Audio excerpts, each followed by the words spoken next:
The first thing I remember after the nurses cleaned me up wasn't the scent of my newborn babies or the gentle hum of the hospital machines. It was the sound of the window in my hospital room sliding open with a sharp, angry squeal. I turned my head, my body a landscape of aches and exhaustion, just in time to see my husband, Mark, clutching a handful of my maternity clothes. His face was a mask of pure, undiluted fury, his knuckles white as he held the soft cotton fabric that had stretched over my belly for months. 9? He hissed, his voice a low, venomous whisper that cut through the air sharper than any scream. You gave me 9 of them? All girls? Before I could form a word, before I could even push myself up on my elbows, he hurled my clothes out of the open window. They fluttered in the wind for a moment, a pathetic flock of brightly colored birds, before disappearing from sight, falling to the rain-slicked pavement 3 stories below. He didn't stop there. He grabbed my bag, the one I had so carefully packed with my favorite worn-in sweater, my slippers, the book I'd been meaning to finish. He emptied it onto the floor, his movements jerky and violent, as if touching my things physically burned him. "What are you doing?" I finally managed to choke out, my voice raspy and weak. The cries of my 9 daughters echoed from the nursery down the hall, a chorus of brand new life that he was actively trying to silence with his rage. NHE turned to me, and his eyes were cold, empty voids. There was no love there, no concern, not even the memory of the man I had married. There was only disgust. "I'm getting rid of the trash," he said, his words hitting me with the force of a physical blow. "You and your 9 little disappointments. You are no longer my problem." And a nurse rushed in, her eyes wide with shock, drawn by the noise. She saw the empty bag, the open window, the look on my face. She started to say something, to intervene, but Mark held up a hand, and the authority in his gesture froze her in place. He walked over to my bedside, leaning in so close I could smell the stale coffee on his breath. "You have nothing," he whispered, a cruel, triumphant smile playing on his lips. "The house is in my name. The bank accounts are mine. You think anyone will help a woman with 9 mouths to feed? You are worthless. You were always worthless." NHE straightened up, adjusted the collar of his shirt, and walked out of the room without a single glance back. He didn't look toward the nursery where his daughters lay. He didn't look at me. He just left. The nurse finally unfroze, rushing to my side, her hands fluttering uselessly in the air. "Ma'am, are you all right? Should I call security?" NBUT. I couldn't answer. I just stared at the open window, the cold, damp air washing over me. He was right. I had nothing. No money, no home, not even a change of clothes. All I had were the 9 tiny, fragile lives I had just brought into the world. And in that moment, with the weight of his cruelty crushing down on me, I truly believed I had no place left to go. The world felt vast and terrifying, and I was utterly, completely alone. NBUT as I lay there, a tiny, fierce spark ignited in the deepest part of my soul. It was a flicker of rage, of defiance. He thought he had broken me. He thought he had won. What he didn't understand was that he hadn't just left me with 9 burdens. He had left me with 9 reasons to fight, 9 reasons to survive, and 9 reasons to one day make him regret the moment he threw my life out of a window. This wasn't my end. This was my beginning. NHEY, amazing people watching. I see you, and I appreciate you. If my story touches your heart, please hit that like button and subscribe to follow my journey. Your support means the world. Now let's get back to how it all began. In the Gilded Cage, NMY life with Mark hadn't always been a horror story. When we first met, he was the answer to all my prayers. I was a librarian, living a quiet life, surrounded by books and dreams that felt bigger than my small-town reality. He was a successful architect, a man who built skyscrapers, who moved through the world with an unshakable confidence that I found intoxicating. He pursued me with a relentless storybook passion. He sent flowers to the library, he took me to fancy restaurants where the menus didn't have prices, and he listened to my dreams of opening a small bookstore with an intensity that made me feel seen for the first time in my life. My parents adored him. "He's a provider, Sarah," my father would say, his eyes shining with pride. "He'll give you a life we never could." I believed them. I believed him when he proposed on a trip to Paris, with the Eiffel Tower glittering behind us. I thought I had stepped into a fairy tale. I was so blinded by the grand gestures, the expensive gifts, and the perfect facade that I didn't notice the bars of the cage he was building around me.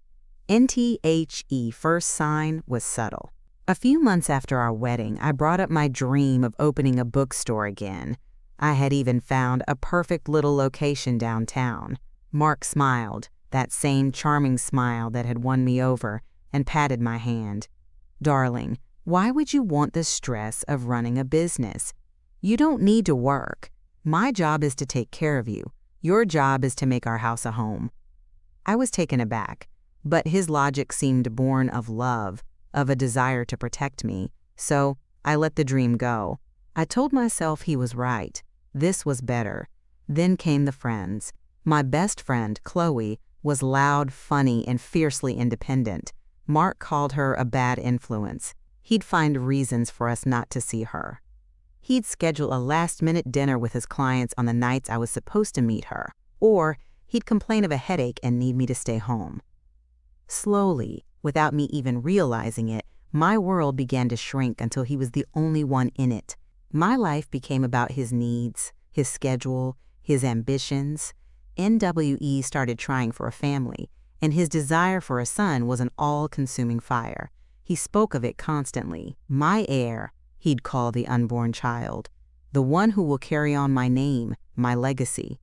It was never our child. It was always his son. When I got pregnant, he was ecstatic. He bought tiny blue outfits, miniature footballs, and books about famous generals and kings. He was already mapping out the life of a boy I wasn't even sure I was carrying. NTHE first ultrasound was a shock to his system. The doctor, a kind woman with gentle eyes, confirmed it wasn't one baby, but 9 non-uplets. A medical marvel, a 1 in a billion chance.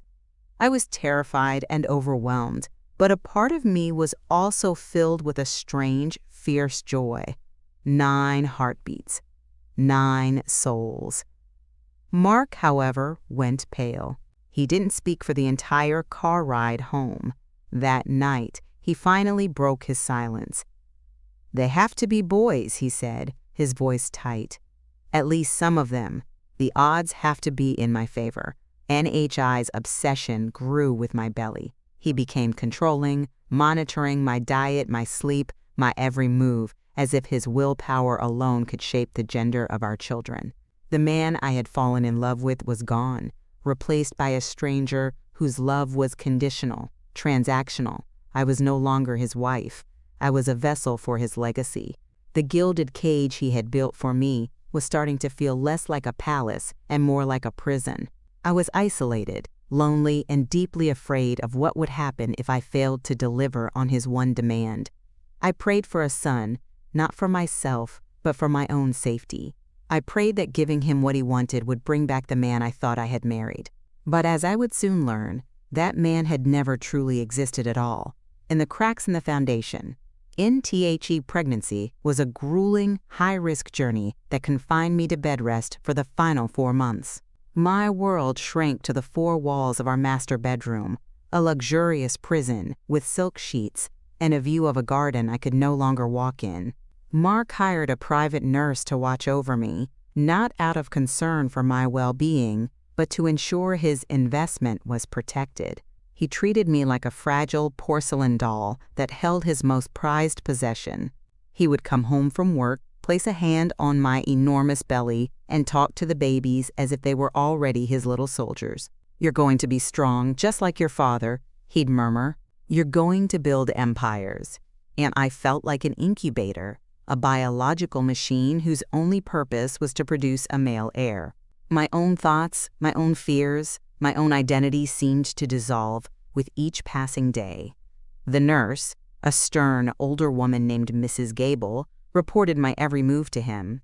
what I ate, how long I slept, whether I seemed overly emotional. I once broke down crying from the sheer loneliness and exhaustion, and within the hour, Mark was on the phone, his voice cold and clipped. "Get a hold of yourself, Sarah. Stress is bad for the babies. Do you want to be responsible for something going wrong?" His words were like ice in my veins. He had twisted my own maternal instincts into a weapon against me. My love for my unborn children became a chain, tethering me to his control. I learned to be silent. I learned to smile when he entered the room. I learned to pretend that I shared his singular obsessive hope for sons. Inside, I was screaming. I was terrified for my daughters, because in my heart, I knew. I had a recurring dream where I was holding 9 baby girls, their faces perfect and serene, and I felt a love so profound it was breathtaking. But in the dream, Mark was always standing in the shadows, his face unreadable, and a sense of dread would wash over me. Few times, I tried to gently broach the subject, to say something like, "But what if they're girls, Mark? We'll love them just the same, won't we?" He would shut me down immediately. "Don't even speak that into existence," he'd snap.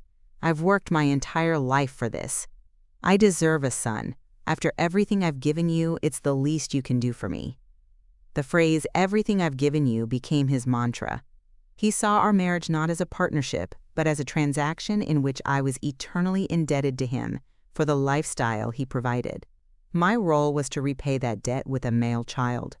As the delivery date approached, the pressure became unbearable. He had already designed a nursery fit for a king, painted in shades of royal blue and gray, with a mural of a lion and his cub on the wall. He had purchased a custom-made 9-crib set, all of them adorned with blue bedding. He refused to even consider any other color. My suggestions of neutral yellows or greens were dismissed as ridiculous. It was a world built on his expectations, and there was no room for any other reality. NTHE day my water broke 2 weeks ahead of schedule, he was more annoyed than concerned. He complained about having to cancel an important meeting with a client from Dubai. In the car on the way to the hospital, while I was timing my contractions and trying to breathe through the pain, he was on the phone, barking orders at his assistant. "Push the meeting to next week. Tell them it's a family emergency. No, don't give them details. Just handle it." He didn't hold my hand. He didn't offer a single word of comfort. I was just a package he was delivering, and he was impatient to see the contents. As they wheeled me into the delivery room, he leaned down and whispered in my ear, his final words before our lives changed forever. "Don't disappoint me, Sarah."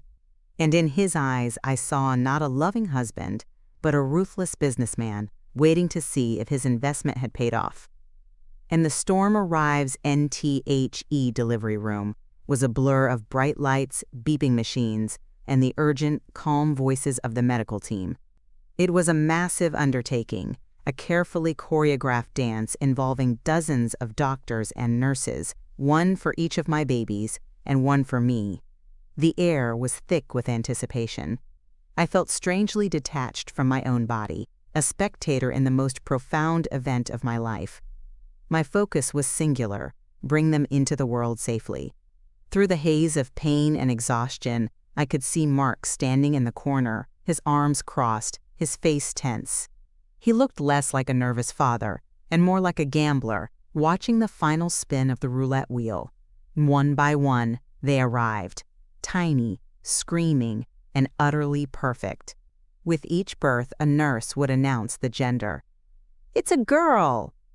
The first time, I saw a flicker of disappointment in Mark's eyes, but he quickly masked it. "It's a girl!" the second time. The mask slipped a little more. "It's a girl!" The third, his jaw tightened. By the fifth, he was pacing the room like a caged animal. By the seventh, a low growl was rumbling in his chest. I was barely conscious of him anymore.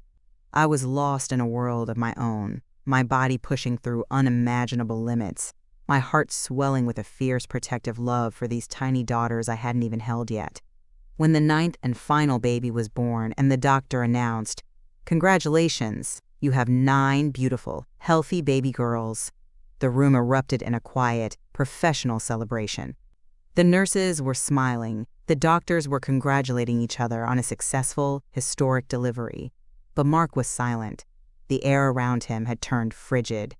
I looked over at him, my body trembling with exertion, a weak smile on my lips, hoping to see a glimmer of pride, of love, of anything other than the cold fury that was radiating from him. Dan Pine. I never got the chance. That was when he walked out. He didn't say a word. He just turned his back on me, on the medical team, on the sound of his 9 newborn daughters, and left. The head nurse looked at me with a mixture of pity and confusion. "Mr. Anderson?" she called out, but he was already gone. A deep, chilling dread began to settle in my bones, colder than any post-delivery shiver. I knew this was not just a moment of disappointment. This was a declaration of war, and I was moved to a private recovery room, a large, sterile space that felt cavernous and empty without my babies. They were in the NICU, being monitored, as was standard procedure for such a multiple birth. I lay in the bed, my body feeling like a battlefield, my mind replaying the look on Mark's face over and over again. Hours passed. He didn't call. He didn't come back. My parents called, ecstatic, gushing about being grandparents to 9 granddaughters. I forced a cheerfulness I didn't feel, telling them Mark was just overwhelmed and had stepped out to get some air. I was already covering for him, a habit I couldn't seem to break, and it was late that night when he finally returned. He didn't knock. The door swung open, and he stood there, silhouetted against the hallway light. He wasn't holding flowers or a gift. He was holding my suitcase. That's when the scene from my hook unfolded. The window, the clothes, the venomous words. He systematically dismantled my life in under 5 minutes, his actions precise and brutal.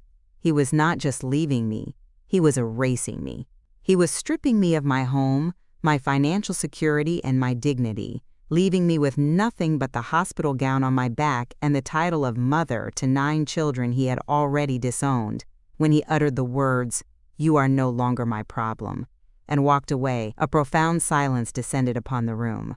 It was broken only by the distant, muffled cries of my daughters. Their cries sounded different now. They were no longer just the sounds of newborns. They were a call to action. They were a reminder that I was not alone. I had them. And in that moment of absolute devastation, a new strength began to take root. He had taken everything from me, but he had overlooked one crucial detail. He had left me with my reason to live, my reason to fight, and my reason to one day rise from the ashes he had left me in. The storm had arrived and broken me, but I was about to learn that I was not made of glass. I was made of steel. The first step into the wilderness and FOR. 2 days, I existed in a state of suspended shock. The hospital became my reluctant sanctuary. The nurses, who had witnessed Mark's cruelty, treated me with a gentle, heartbreaking kindness. They brought me extra food, they sat with me when the silence became too much, and they spoke of my daughters with a reverence that was a balm to my wounded soul. One nurse, a woman named Maria, with warm, compassionate eyes, brought me a bag of clothes her own daughter had outgrown. "It's not much," she whispered, pressing the bag into my hands. "But no mother should have to leave a hospital in a gown." I cried then, for the first time since Mark had left. I cried for his cruelty, but also for her kindness. It was the first glimmer of light in a world that had gone completely dark. NTHE hospital social worker, a practical woman named Mrs. Jennings, sat with me and laid out my reality in stark, unflinching terms. Mark had already been in contact with his lawyers. He had frozen our joint accounts that I now realized were never truly joint. My name was on them, but he held all the power. He had changed the locks on the house. Legally, I was his wife, but he had made it clear he would drag out any divorce proceedings for years, leaving me penniless and buried in legal fees. "He's trying to make you desperate," Mrs. Jennings said, her pen tapping on her notepad. "He's betting that you'll give up, that you'll be so overwhelmed you'll come crawling back, begging for his terms. NHER words were meant to be a warning, but they had the opposite effect. They stoked the embers of my anger into a steady flame. Crawl back? To him? Never. I looked at her, my back straightening against the stiff hospital pillows. What are my options? I asked, my voice stronger than I expected. NTHE options were bleak. A homeless shelter, a women's crisis center, government assistance that would take weeks, if not months, to process. I had 9 newborn babies in the NICU. A shelter was not a viable option. I felt a wave of panic rise in my throat, but I pushed it down. Panic was a luxury I could not afford. I needed a plan. I thought of the people in my life. My parents, I knew, would be horrified. They would help, but they lived in a small 2-bedroom retirement condo 5 states away. Taking in a daughter and 9 infants was an impossibility. And a part of me was too ashamed to tell them the full extent of Mark's cruelty. They had been so proud of him. Admitting what he had done felt like admitting my own failure. I thought of my friend Chloe, the one Mark had pushed out of my life. I hadn't spoken to her in over a year. Would she even take my call? With trembling hands, I dialed her number from the hospital phone. She answered on the second ring. "Sarah?" she said, her voice filled with surprise. I opened my mouth to speak, but all that came out was a sob. I told her everything. The pregnancy, the delivery, the 9 girls, Mark's reaction, the clothes thrown out the window. I didn't leave out a single humiliating detail. She didn't interrupt. She just listened. When I was finished, there was a moment of silence on the line, and my heart sank. I thought I had made a mistake, that I had burdened her with my impossible situation. And then she spoke, and her voice was filled with a fury that matched my own. "That son of a bitch," she hissed. "I'm on my way. Don't you move. Don't you talk to anyone. I'm coming. We're going to figure this out." She hung up before I could even thank her. For the first time in years, I didn't feel completely alone. Chloe arrived 3 hours later, like a whirlwind of avenging energy. She brought clothes, toiletries, and a burner phone. She hugged me so tightly I thought my bones might mend. Then she sat down, pulled out a notebook, and said, "Okay, here's what we're going to do." She was not a woman who wallowed in pity. She was a woman of action. And as I watched her map out a strategy, calling in favors, researching legal aid, and figuring out logistics, I realized that Mark had made a catastrophic miscalculation. He had isolated me, yes, but he had forgotten that the connections he had forced me to sever could be reforged. And a woman with nothing to lose, supported by a friend with a score to settle, was a force to be reckoned with. My first step into the wilderness was terrifying, but I was not walking it alone. Building an army of Mother's Chloe's apartment was a tiny 1-bedroom walk-up, but it felt like a palace.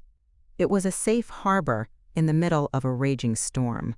While my 9 daughters, my little blossoms, as Chloe called them, remained in the NICU growing stronger each day, Chloe and I launched our counteroffensive.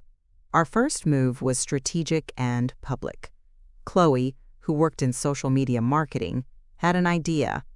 "He used public humiliation to break you," she said, her eyes gleaming with righteous fire. "We're going to use public support to build you back up." NSHE helped me write my story. We didn't mention Mark's name. We didn't have to. We focused on the facts. A mother of 9 newborn girls, abandoned by her husband at the hospital, left with nothing. Chloe created a GoFundMe page, titling it The Blossom 9. We posted it online, along with a single, heart-wrenching photo of my 9 daughters sleeping in their incubators, their tiny chests rising and falling in unison. We shared it with a few local parenting groups on Facebook, hoping for a little support, maybe enough to cover diapers and formula for a few weeks. NWE were not prepared for what happened next. The story exploded. It was shared not hundreds, but thousands of times, then tens of thousands.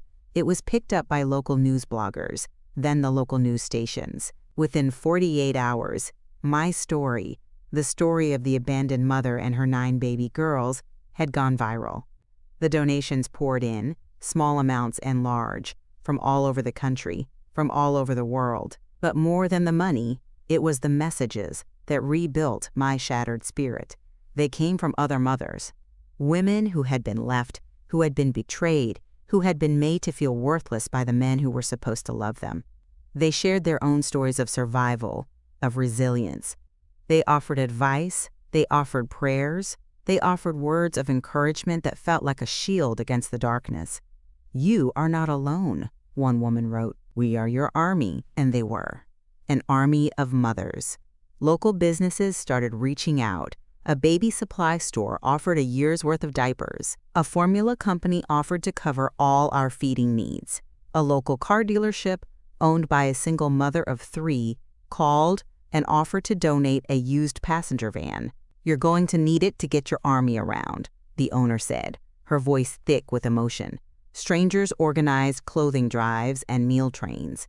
Chloe's tiny apartment was soon overflowing with boxes of onesies, blankets, bottles, and toys. The generosity was overwhelming, a tidal wave of human kindness that stood in stark opposition to Mark's singular act of cruelty.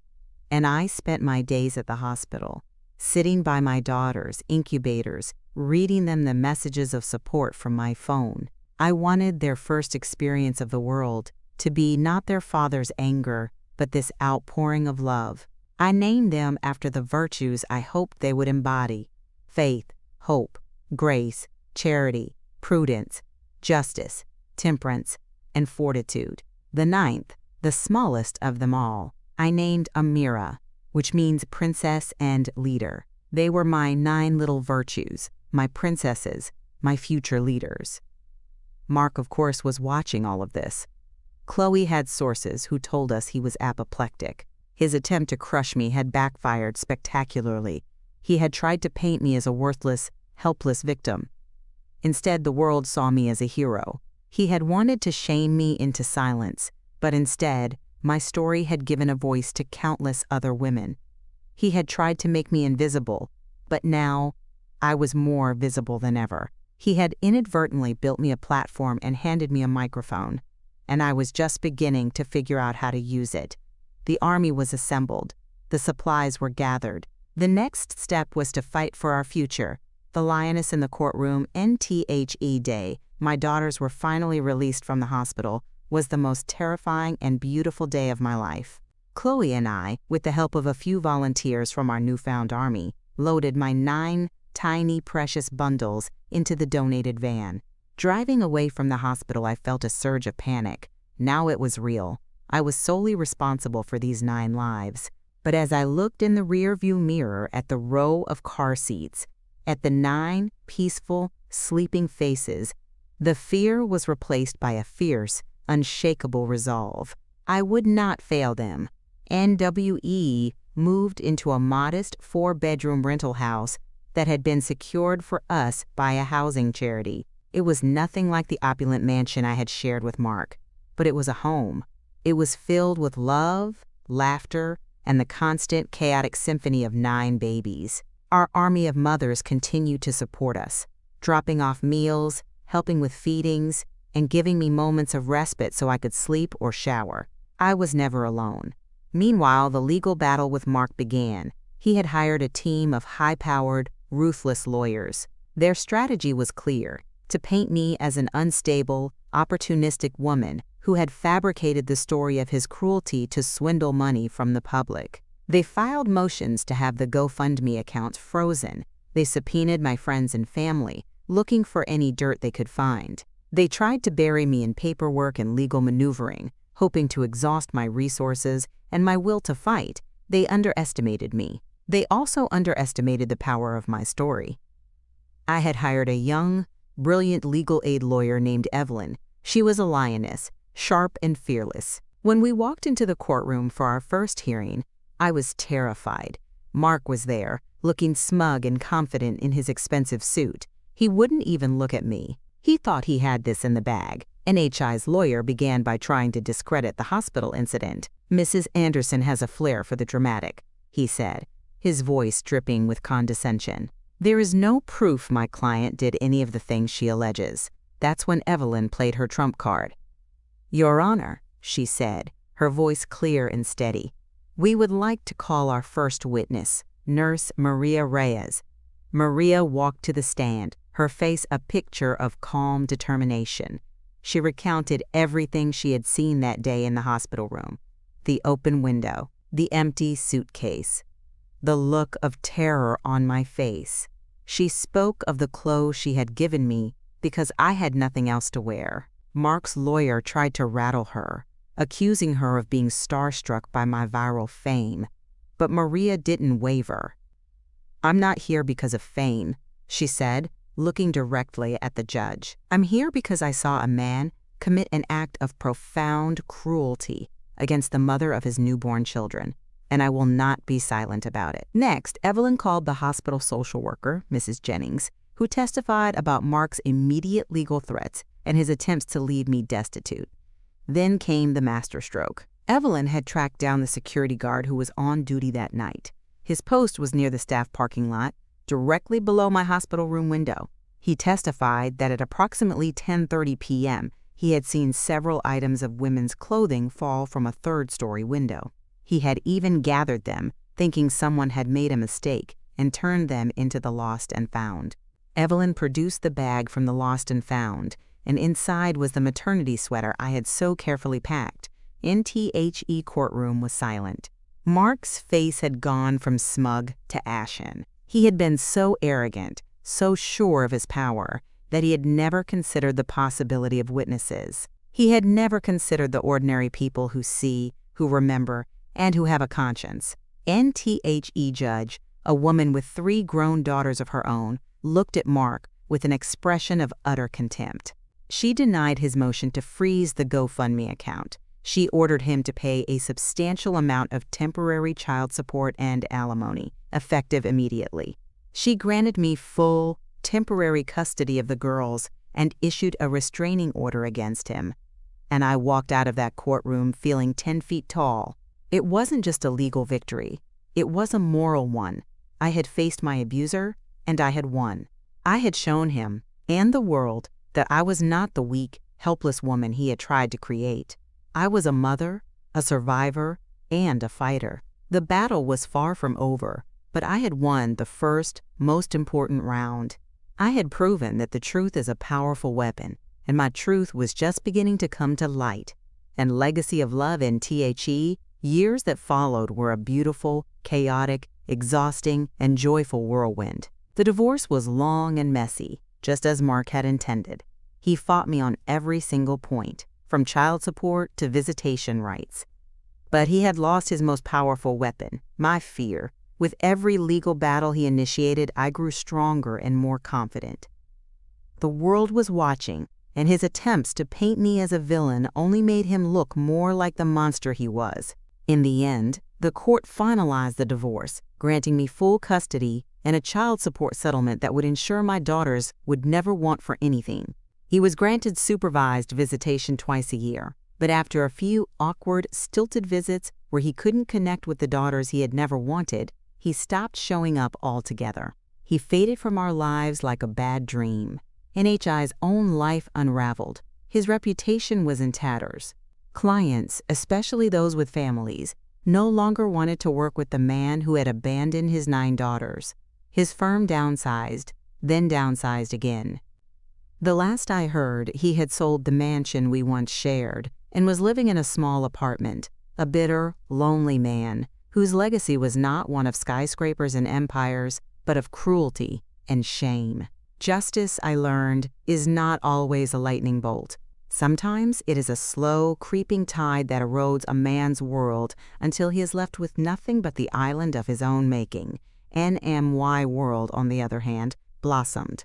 I used the platform I had been given to create a foundation, the Blossom 9 Foundation, dedicated to helping single mothers who were victims of domestic abuse and financial abandonment. We provided legal aid, housing assistance, and a community of support. The army of mothers that had saved me became a nationwide organization, a network of women lifting each other up.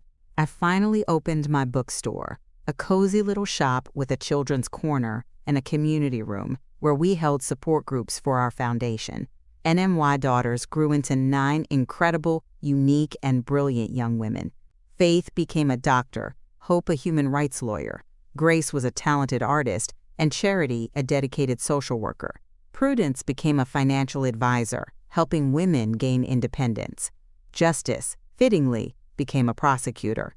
Temperance was a chef who ran a soup kitchen, and Fortitude joined the military, becoming a leader who protected others. And Amira, my little princess, became a politician, a voice for the voiceless, fighting for systemic change. And on their 18th birthday, I gathered them all in the living room of our warm, bustling home. I showed them the box I had kept all these years. Inside was the faded maternity sweater that had been thrown out the window and the first printout of the GoFundMe page. I told them the full story, not the sanitized version they had grown up with, but the raw, painful truth of their first days on Earth. I told them about their father's cruelty, but more importantly, I told them about the kindness of strangers, the fierceness of friendship, and the incredible power of women supporting women.